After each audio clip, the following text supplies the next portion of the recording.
नमस्कार दोस्तों, आप सभी का विश्व भारती चैनल में बहुत बहुत स्वागत है।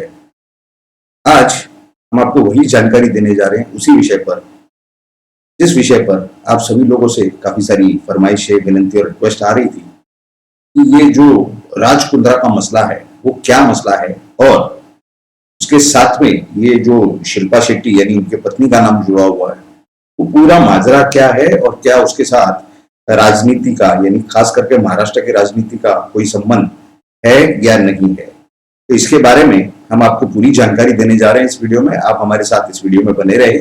आपने अगर हमारे चैनल को अब तक सब्सक्राइब नहीं किया है तो कृपया करके सब्सक्राइब करें और उसके बाजू में बेल के नोटिफिकेशन पर क्लिक करें सब्सक्राइब करने के बाद, ताकि आपको हमारे सभी वीडियोस की और नए नए वीडियोस की जानकारी तुरंत मिल सके। आप सभी का बहुत बहुत धन्यवाद। अभी हम आते हैं अपने मेन विषय पर। जिस हिसाब से इस मीडिया ने जो हवा फैला कर रखी है और जिस तरह के इल्जाम वो इस पर बता रहे हैं शिल्पा शेट्टी के हस्बैंड पर, राज कुंद्रा पर, वो बहुत ही अजीबोगरीब तरीके के बता रहे हैं कि जो दूसरी जानकारी आ रही है काफी सारे सूत्रों से, उससे ये पता चल रहा है कि ये जो मीडिया जो इल्जाम लगा रही है या जो कुछ चिल्ला रही है ये सरासर झूठ है, क्योंकि अभी तक उनके ऊपर ऐसे किसी भी प्रकार की उनके बारे में जानकारी नहीं मिली है कि वो इस तरह का कुछ काम करते हो। हाँ, जरूर उनके ऊपर या उनके बारे में ये जानकारी मिल रही है कि कुछ अश्लील तरह का वो चित्रीकरण कर रहे थे। देखिए, अश्लील चित्रीकरण यानी कुछ एडल्ट कंटेंट शूट करना या बनाना, ये कायदे के अंदर कहीं पर भी ऑफेंस नहीं होता है। और ये जानकारी हम हमारी तरफ से नहीं कह रहे। इस विषय पर आपकी रिक्वेस्ट आने के बाद में हमने कई सारे लीगल एक्सपर्ट्स के साथ में चर्चा की और उनसे राय मशवरा किया, और हमने उनसे पूरी पूरी जानकारी लेने की और इस विषय को समझने की पूरी पूरी कोशिश की।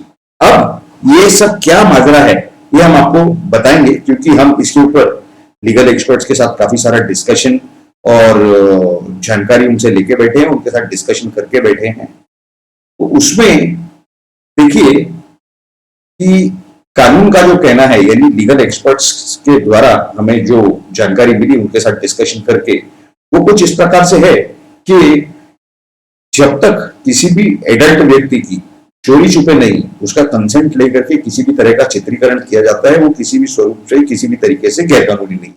ये हुई पहली बात। और दूसरी बात, चाहे वो उनका न्यूड शूट हो या इस तरह का कोई भी शूट हो जो कि रिवीलिंग हो, ये एडल्ट कंटेंट माना जाता है। It does not fall in the category of porn. तो पॉर्न की कैटेगरी में क्या आता है, जब दो इंसान दिखाए जाते हैं किसी एक्सप्लिसिट एक्टिविटी को करते हुए, तो उसको पोर्नोग्राफी के गिनती में लेना चाहिए। लेकिन यहां पर समझने वाली बात यह है कि उनके ऊपर जो ये मीडिया चिल्ला रही है, पोर्नोग्राफी का इल्जाम लगा रही है, जो भी है, इस तरह की कोई भी जानकारी अब तक सामने नहीं आई और ना ही किसी पुलिस या क्राइम ब्रांच के सूत्रों से ऐसी कोई जानकारी मिली। तो अभी आप कहेंगे कि ये केस क्यों हुआ और इस तरह से उन्हें अरेस्ट क्यों की गई, तो हम आपको इसकी पूरी जानकारी देते हैं कि इसी साल फरवरी यानी 2021 के फरवरी में मुंबई में मड आइलैंड पर एक बंगले के ऊपर पुलिस ने रेड की। अब वो जो रेड हुई उसमें जो भी लोग पकड़े गए उनके ऊपर ऑफेंसेस रजिस्टर हुए वगैरह सब कुछ हुआ, लेकिन बाद में ये जानकारी मिली कि ये जो पूरा शूट है ये राज कुंद्रा के पूरा अंडर था और वही करवा रहे थे ये सब। अब राज कुंद्रा को अरेस्ट किया गया। देखिए, उन्होंने जो काम किया है, ऐसा लग रहा है कि उन्होंने ये जो भी पूरी एक्टिविटी की है ये पूरे लीगल ओपिनियन लेके और उन्होंने की है, क्योंकि उनके जो लोग हैं उनका ये कहना है कि ये नॉन कॉग्निजेबल ऑफेंसेस यानी अदखल पत्र गुना है। तो वो किस तरह से वो आपको बताते हैं कि ये जो भी एक्टिविटी कर रहे थे ये उस सब्जेक्ट की कंसेंट लेके कर रहे थे, तो वो कोई ऑफेंस नहीं होता। दूसरी बात, ऐसे कोई भी व्यक्ति आज तक सामने नहीं आई जिन्होंने कहा कि उन्हें फोर्स किया गया हो या ब्लैकमेल करके उनसे कंसेंट लिया गया हो या फोर्सिबली लिया गया हो। ऐसा कुछ आज तक सामने नहीं आया और ऐसे व्यक्ति की सामने आने की संभावना भी बहुत कम है, क्योंकि ये सब खेल बहुत शातिर तरीके से किया गया है। और आपको एक और बात बता दें कि ये रिकॉर्डिंग जबकि ऑफिशियली लॉफुल हो जाती है, उसके बाद में उसके जो सेल के राइट्स हैं वो भी इन्होंने अपने कंसेंट में लिखवा के लिए हैं सब्जेक्ट से। तो ये किसी अपने रिश्तेदार को ऐसी जानकारी मिल रही सूत्रों से और न्यूज़पेपर से और कई और सूत्रों से कि ये अपने किसी रिश्तेदार को सिंगापुर में, जो कि एनआरआई माने जा रहे हैं, उनको भेज देते थे और वो रिश्तेदार कहीं यूके से या लंदन से वो किसी सर्वर्स पर अपलोड कर देते थे। अब देखिए, ये जो है ये एक्सप्लिसिट कंटेंट गिना जा सकता है, एडल्ट कंटेंट गिना जा सकता है, लेकिन इसे किसी भी तरह से पोर्नोग्राफी में इंक्लूड करना या उसके डेफिनेशन में ये नहीं बैठ रहा, ऐसा लीगल एक्सपर्ट्स का कहना है। तो आप समझ सकते हैं कि किस तरीके से इन्होंने ये खेल खेला है। और आज के जो हालात हैं, ये जो कोविड का लॉकडाउन चल रहा है या जो कोविड में रिस्ट्रिक्शंस हैं, कई लोगों की नौकरियां जा चुकी है, कई लोगों के सैलरीज आधी हो चुकी है। तो ऐसे हालात में मजबूरी में कई सारे लोग कंसेंट दे देते हैं इस तरह के ऑडिशन या इस तरह के रिकॉर्डिंग का। वो एक अलग चीज है कि अब तक उनके खिलाफ ऐसी कोई बात आई नहीं है, उन्होंने भी समय जिस तरीके से चुना है उस बारे में तो क्या कहने।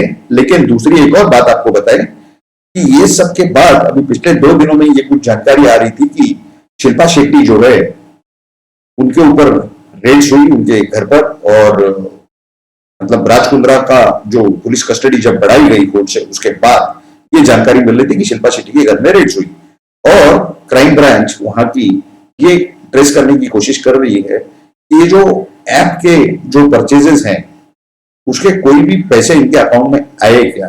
वो जो ट्रेस करेंगे वो तो करेंगे, लेकिन उसी समय ये पिछले 2 दिनों में जब हमें जानकारी मिली तो हम जिस तरीके से लीगल एक्सपर्ट से चर्चा कर रहे थे तो उन्होंने हमारे साथ चर्चा करते करते हमने उनको एक जानकारी दी थी कि हो सकता है कि क्योंकि ये फॉरेन ट्रांजैक्शन है और इसमें मनी लॉन्ड्रिंग का एंगल रूल आउट नहीं हो सकता है, इसके लिए इसमें फिर जो है केंद्र सरकार बीच में आ जाए, उनकी जो ईडी को अधिकार है उस विषय में जांच करने का, इन्वेस्टिगेशन करने का, तो वो शायद जांच शुरू कर देगी। इसी तरह की जानकारी आज सुबह हमें आ रही थी कि there is a possibility of ED investigating the matter, क्योंकि उसमें किसी 1-2 कंपनियों का नाम आ रहा था जिनके के फंड्स इनके पास आए हैं और उसमें डाउट ऐसा है ईडी को कि पूरे मनी लॉन्ड्रिंग का पूरा प्रकरण है, पूरा केस है। तो उनके जो भी प्रोसीजर्स हैं ईडी के वो तो पूरे वो करेंगे और उन्हें जिससे भी सैंक्शन चाहिए गवर्नमेंट में वो तो वो लेंगे। अब आते हैं इसके अंदर एक पॉलिटिकल एंगल पर। देखिए, अभी कई सारे सूत्रों से हमें पिछले 5-7 दिनों में इस विषय पर जानकारी मिल रही थी कि जो राज कुंद्रा हैं इनके किसी बहुत ही बड़े पॉलिटिशियन से बहुत अच्छे घनिष्ठ संबंध है और वो आज से नहीं है, शायद उसकी शुरुआत 2013-14 या उसके पहले हो चुकी है, लेकिन पब्लिक डोमेन में ये सब जो जानकारी अवेलेबल हुई थी वो 2013-14 के दरमियान, और उसके बाद इनके काफी सारे रिश्ते बढ़ते रहे। खैर, ऐसा भी माना जा रहा है कि वो जो पॉलिटिशियन है वो आज के एनडीए गवर्नमेंट में जो महाराष्ट्र की महाविकास आघाड़ी है उसमें वो एक मंत्री है। तो ये फरवरी से लेकर जुलाई तक यानी लगभग 5 महीनों तक ये मैटर पेंडिंग क्यों रखा गया, राज कुंद्रा को तब क्यों नहीं अरेस्ट की गई, ये सबके मन में सवाल होगा। अब देखिए, इसके टाइमिंग के पीछे भी कोई पॉलिटिकल रीजन हो सकता है। तो इस विषय में हमने काफी सारे पॉलिटिकल एक्सपर्ट से, पॉलिटिकल एनालिस्ट से चर्चा की और हमें ये जानकारी मिली कि आने वाले समय में, यानी जिसका हमें डाउट था उसका हमें कंफर्मेशन मिल गया कि आने वाले समय में लगभग 6-7 महीनों के अंदर महाराष्ट्र में कई सारे नगर पालिका और महानगर पालिकाओं के चुनाव हैं। और जिस तरह से आज की तारीख में वहां पर एनडीए सरकार की इमेज है, जो उनकी एक छवि बनी हुई है कि बॉलीवुड के खिलाफ वहां पर जो ड्रग्स चलता है या जो भी एक्टिविटीज चलती हैं गलत सलत या गैर कानूनी, उसमें वहां की सरकार कुछ नहीं कर रही है। वो जो भी कार्रवाई है वो एनआईए कर रही है या एनसीबी कर रही है, नारकोटिक्स कंट्रोल ब्यूरो या नेशनल इन्वेस्टिगेशन एजेंसी या फिर सीबीआई। तो वहां के जो यंत्रणाएं हैं, वहां की जो एजेंसीज है कानून इंप्लीमेंट करने के लिए, लॉ एंड ऑर्डर के बारे में, वो सब चुपचाप बैठे हैं। इस इमेज को क्लियर करने के लिए और फिर से वहां पर जो है शिवसेना इन नगर पालिका और महानगर पालिकाओं में फिर कंट्रोल पा ले, बहुमत पाकर, इस तरह का एक माहौल बनाने के लिए ये सबकी टाइमिंग इस तरह से की गई है, ऐसा कुछ सूत्रों से मालूम हो रहा है। अब आप देखेंगे कि इसमें ईडी जो आ रही है तो आप कहेंगे फिर इसमें पॉलिटिकल एंगल है। देखिए, ये तो क्राइम ब्रांच ने ऑफिशियली डिस्क्लोज किया है 1-2 दिनों के अंदर कि वो उनके जो फंड्स के जो ट्रेल हैं उस ऐप के और वो सब वीडियोस के, वो जो भी फॉरेन से आए, क्योंकि ये सब अपलोड फॉरेन से हुआ और ये लोग कोई यहाँ समाज सेवा करने के लिए 1-2 कंपनियां नहीं खोल के बैठे हैं जिसके तहत रिकॉर्डिंग करते हैं, शूटिंग करते हैं और ये सब करते हैं। तो ये चैरिटेबल ऑर्गेनाइजेशन नहीं है, ये व्यवसायिक ऑर्गेनाइजेशन है, कमर्शियल प्रॉफिट के लिए है। तो वो पैसा, तो जब सेल बाहर हो रही है तो पैसा बाहर से ही आएगा। तो ये जो बात है, इस वजह से इसमें ईडी को ऑफिशियली 99.99% हमारे हिसाब से इस एंगल से, यो मनी लॉन्ड्रिंग एंगल हो या प्रोसीड्स ऑफ क्राइम का एंगल हो, इसमें तो ईडी इन्वेस्टिगेशन करेगी, ऐसा हमें लगता है। ये सब जो सूचनाएं हमें मिली है, जो जानकारियां मिल रही हैं, इस आधार पे हमारा जो एक अंदाज है वो ये है, हमारा अंदाजा कि ये ईडी इसमें जरूर इन्वेस्टिगेशन करेगी और ये उसी तरह से बूमरैंग होगा जिस तरह से आपने देखा कि वो सचिन वाजे केस, उसमें इन लोगों के जो फोरसाइट थी या उसे जो भी कहिए, इनके ध्यान में नहीं आया कि जेलेटिन स्टिक्स वहां रखने के बाद में एक उसमें टेररिज्म का एंगल क्रिएट होकर उसमें एनआईए घुस जाएगी। ये जो है वो देख नहीं पाए, उनकी वो पूर्व की नजर शायद थोड़ी सी कमजोर है। उसी तरह से इसमें भी जब क्राइम ब्रांच ने ये स्टेटमेंट दिया कि ये जो ऐप के प्रोसीड जो भी बाहर से आए हैं वो पैसों को हम ट्रेस कर रहे हैं कि कहीं वो शिल्पा शेट्टी के अकाउंट में आए हैं कि नहीं। तो फिलहाल तो इतना तो दिख रहा है कि पॉलिटिकल एंगल तो जरूर इसमें है और उसे रूल आउट करने की कोई संभावना नहीं है। It can not be ruled out at this moment. और दूसरी बात कि जो सेंटर का जहां तक सवाल है ईडी का, तो वो भी जरूर इसके अंदर आएंगे क्योंकि ये क्रिमिनल एंगल है उसके अंदर। और किसी भी तरह के इंटरनेशनल फंडिंग में जो डायरेक्टोरेट ऑफ रेवेन्यू इंटेलिजेंस है और इन्फोर्समेंट डायरेक्टोरेट है, इनको अधिकार है उसके अंदर इन्वेस्टिगेशन करने के। और डीआरआई जो है, डायरेक्टोरेट ऑफ रेवेन्यू इंटेलिजेंस, ये भी ministry of finance government of India के अंडर काम करते हैं। ये लोग इंफॉर्मेशन गैदर करते हैं और ये लोग उस मिनिस्ट्री को ये इंफॉर्मेशन देते हैं जो कि वहां से या तो ईडी के पास जाती है या होम डिपार्टमेंट में जाके, होम मिनिस्ट्री में जाके वहां से ईडी के पास आती है। और उसके साथ में जो भी इस विषय के इंस्ट्रक्शंस या ऑर्डर्स हैं वो उसके साथ में उनको भेजे जाते हैं। तो ये जो पूरा चक्कर है, इसमें एक डिपार्टमेंट नहीं है काम करने वाला, क्योंकि डीआरआई यानी ईडी के ऊपर आप समझ लीजिए कि डीआरआई एक स्तर पर है और उसके ऊपर फिर फाइनेंस मिनिस्ट्री है और फिर होम मिनिस्ट्री है और उसके बाद प्राइम मिनिस्टर ऑफिस है यानी प्रधानमंत्री कार्यालय। तो इस तरह से 4-5 डिपार्टमेंट के अंडर ईडी काम करती है। तो वो कोई इमीडिएट कोई निर्णय इस विषय में नहीं होता, क्योंकि हर डिपार्टमेंट में अलग अलग दिमाग के, अलग अलग सोच के अधिकारी बैठे हुए हैं। वो पूरी जानकारी जो है उसको वेट करते हैं, उसे स्टडी करते हैं, उसकी स्क्रूटनी करते हैं और उसके ऊपर अपने रिमार्क्स लगाते हैं। तो इस तरह का काम चलता है। तो ईडी ने ये सब विषय पर इन्वेस्टिगेशन करना, ये कोई पॉलिटिकल एंगल का सवाल नहीं है, उसके अंदर कोई संबंध नहीं आता। लेकिन हाँ, एक जरूर है कि देश के हित का जो रक्षा प्रधानमंत्री मोदी की इस भारत सरकार करना चाहती है उनके नेतृत्व में, वो जरूर सेफगार्ड किया जाएगा देश हित को। और भारत एक देश नहीं, एक बड़ा राष्ट्र है, अपने आप में एक अलग ही राष्ट्र है जहां पर पूरी दुनिया आना चाहती है। एक जमाना पहले भी, कई 100 साल पहले, ये वास्को डिगामा भी आ गया था मसाले ढूंढते हुए। तब तक तो ये लोग कच्चा खाना खाते थे, मीट और सब कुछ। उन्होंने जो सभ्यता मिली है उन्हें खाने पीने के बारे में, वो भारत से मिली है। तो इसका हमें गर्व करना चाहिए, गर्व होना चाहिए। ये लोग कोई हमें सिखाने की इनकी कोई लेवल नहीं है। ये लोग जो है 99% चीजें यहीं से सीखे भारत से। और ये लोग यहाँ की एजुकेशन सिस्टम चेंज करके गए। जो गुरुकुल परंपरा थी उसे आज हॉस्टल कहा जाता है और कोई फर्क नहीं है। ये सब हमें वही दे रहे हैं जो हमारे से लिया है इन्होंने। तो ऐसी कोई ये नहीं है। और जो वाड्रा राज कुंद्रा के जो ये सब लिंक्स है फॉरेन के, ये भी जरूर इन्वेस्टिगेट किए जाएंगे। और आपको एक और जानकारी देते हैं, बहुत ही महत्वपूर्ण है, और वो है पेगासस, जो स्पाईवेयर के बारे में जो हंगामा चल रहा था। ये पूरे पार्लियामेंट को इन्होंने लगभग उसका काम रोक दिया था पार्लियामेंट का।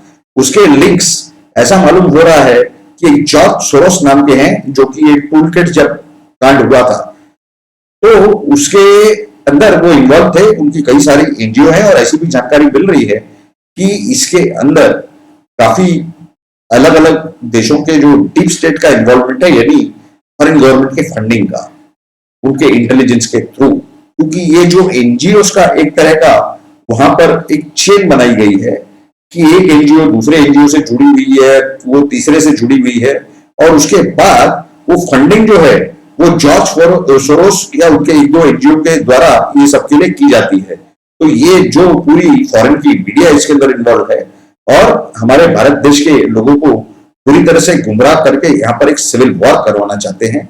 आप सभी से निवेदन है कि आप सभी लोग इस विषय में पूरा पूरा सावधान रहें, क्योंकि नरेंद्र मोदी के नेतृत्व में भारत की सरकार कोई गलत कदम न उठाया है और ना ही उठाएगी, क्योंकि वो सिर्फ देश हित में काम करते हैं और जो काम वो करते हैं officially with in the framework of the law, यानी कानून के चारों कोनों के अंदर रह के करते हैं, यानी किसी भी गैर कानूनी काम की कोई संभावना नहीं है। और दूसरी बात, ये जो राहुल गांधी और ये सब लोग जो चिल्ला रहे हैं कि पेगासस का सॉफ्टवेयर यूज किया गया, उनके ऊपर स्पाई किया गया, तो यही वही लोग हैं जो चाइना से एग्रीमेंट करते हैं, और कौन है, और छुपाते हैं वो एग्रीमेंट को। यानी इनको डर फिर किस चीज का? अगर मान लीजिए कि मोदी सरकार ने तो ऐसा कुछ किया नहीं है, लेकिन अगर 2 मिनट के लिए हम मान लेते हैं कि ऐसा कुछ उन्होंने किया है, तो इन लोगों को डर क्या है? ये अगर कोई गैर कानूनी काम नहीं करते, ये दूध के धुले हुए हैं, तो इनको डर किस चीज का है? इस पर आप जरूर हमें जानकारी दीजिए।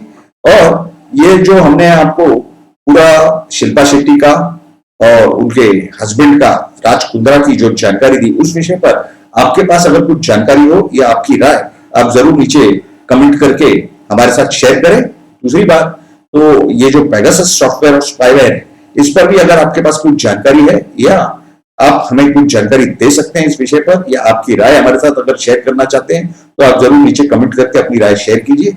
आप इस वीडियो को जरूर लाइक कीजिए और इसे आपके जितने अक्वेंटेंसेस है, जितने पहचान रिश्तेदार के लोग हैं या दोस्त हैं, उनके साथ जरूर शेयर कीजिए। और हमारे इस चैनल को अगर आपने अभी तक सब्सक्राइब नहीं किया है, तो जरूर उसे सब्सक्राइब करें और बेल पर क्लिक करके ऑल पर क्लिक करें, ताकि आपको सबसे पहले हमारे इन वीडियोस की, हमारे इन एपिसोड्स की जानकारी मिले, ताकि आप ये सब सही समय पर जानकारी ले सकें। आप सभी ने ये पूरा वीडियो अंत तक देखा, इसके लिए आप सभी का बहुत बहुत धन्यवाद। भारत माता की जय। जय हिंद।